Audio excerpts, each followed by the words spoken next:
I think I speak for just about every millennial out there that we owe our graces and thanks to the Fast and the Furious franchise and our love for the Japanese domestic market. This right here, the Nissan GTR R34, made famous by Paul Walker's character Brian O'Connor, last featured in a movie long and often overlooked, foreshadowed or forgotten. When it comes to the Fast and the Furious franchise, a lot of people look to the Trinity, the first, second and third movie.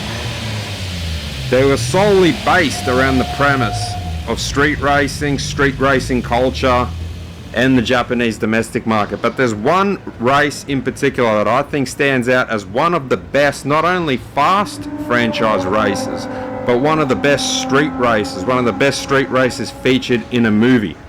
And coincidentally, the last time we saw Brian O'Connor's character behind the wheel of the Bayside Blue iconic Nissan GTR R34. So without further ado, see if you agree with me. Let's watch the clip. Give it a like if you got this far. And at the very end of the street racing clip, in his honor, we'll roll a Nissan GTR Gran Turismo 7 Cup.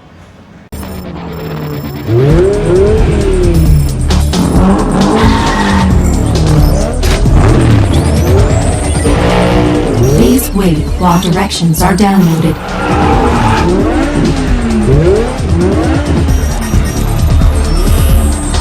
Proceed to the highlighted route. 10, 9, 8,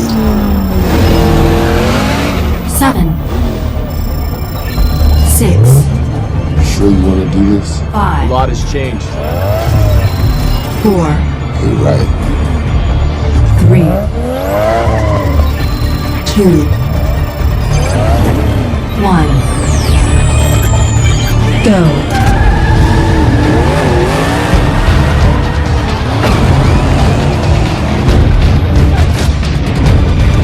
Right turn ahead. You are now 5 miles from your destination.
Rerouting.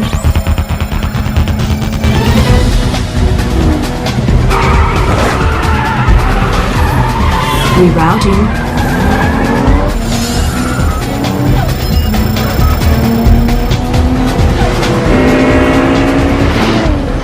Proceed straight ahead. Rerouting.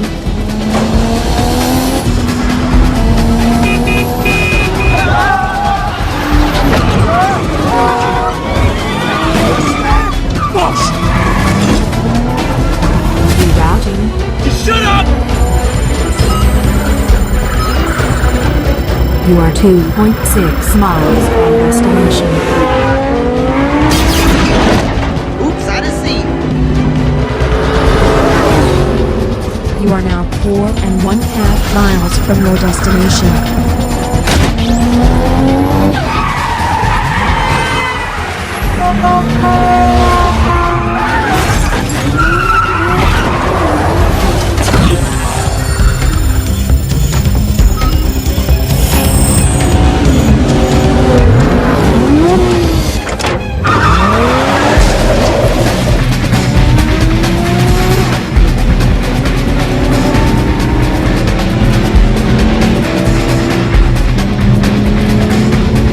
U-turn if possible. Are you kidding me? You are now 4.2 miles from your destination. Sorry, car.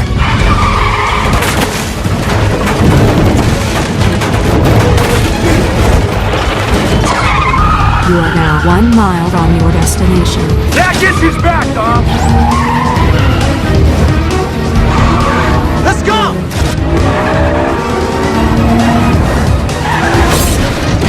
Nice car, baby.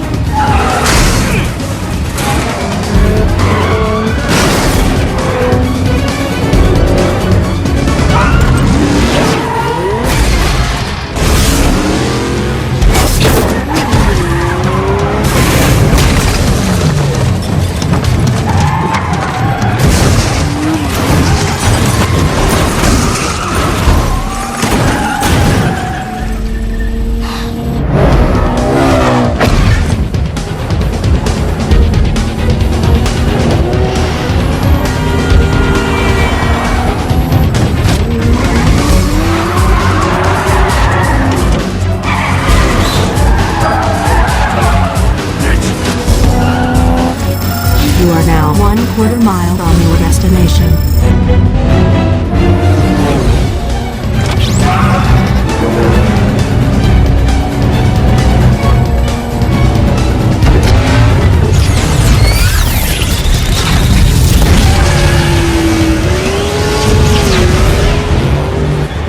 Too early, Dom.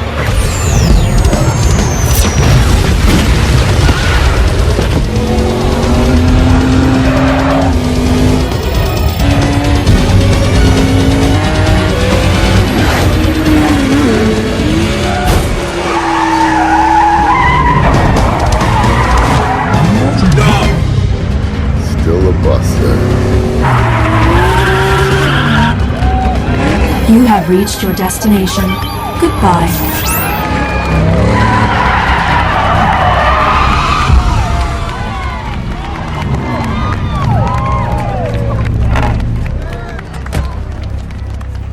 At least we know you can't beat me straight up. I didn't know there were any rules. Tremendo jefe, así me gusta. Now that's what I call real driving. Now that's bullshit, man. Go cry to your mama, eh? You work for Braga now.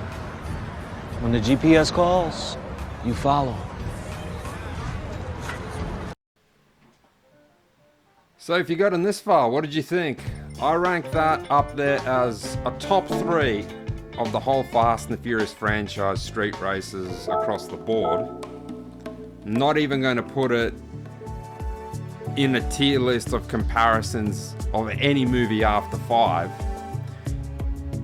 Basically, the car that we're using in GT7 is identical to the one in the scene. Perhaps we've gotten a wider body kit on and running a different set of decals.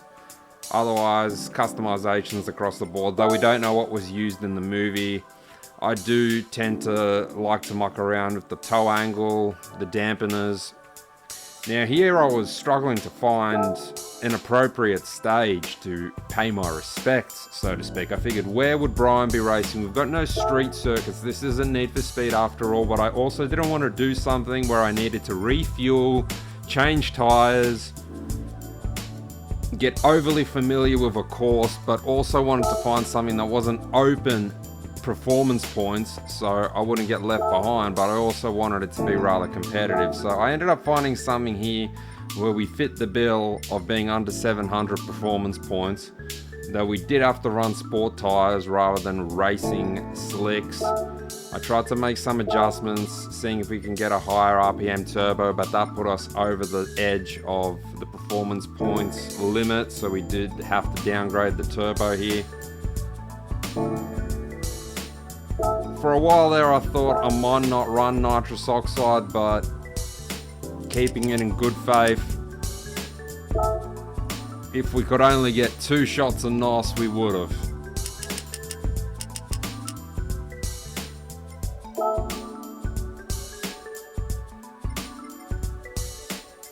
The thing with the ballast that always shat me was how little of an incremental difference it made. So here I was just trying to get the right amount of balance to get under the 700 maximum PP limit, which is why I'm taking so long mucking around. Even now we're still 0.09 over the limit. Perhaps I didn't have to get it this close, but the OCD was too real in this setup. So I think we finally got there. We're happy with what we've got. I've not done this cut before. I've not done this circuit, so I'm not overly familiar with it, but we aren't gonna go bitch mode. We're gonna keep it manual. And even though we're on expert, we're even gonna turn off corner indicators. So you will see me sliding off a little bit. It does actually tend to get a little easy towards the halfway point, and some of the laps feel longer than they really felt they should have been. So it was a rather lengthy race. For the most part, I'm gonna keep it no commentary. If you got this far, cheers for tuning in. A couple of times I do try to use the handbrake to turn, and we completely make a mess of it. And if you have gotten this far and you think sim racing is cheap, just to let you know, some of these play seats alone that hold your rig together, I'm not even talking about the hub, the pedals, the handbrake, the shifter, potentially a modified wheel that you use with your hub, can run up to about $500 to $600, and the amount of force that you sometimes put through them in an intense racing session, well, let's just say it ain't cheap. And for someone running a half decent setup, you're looking at a couple of $1,000. And the real top tier ones will cost you more than a second-hand sports car.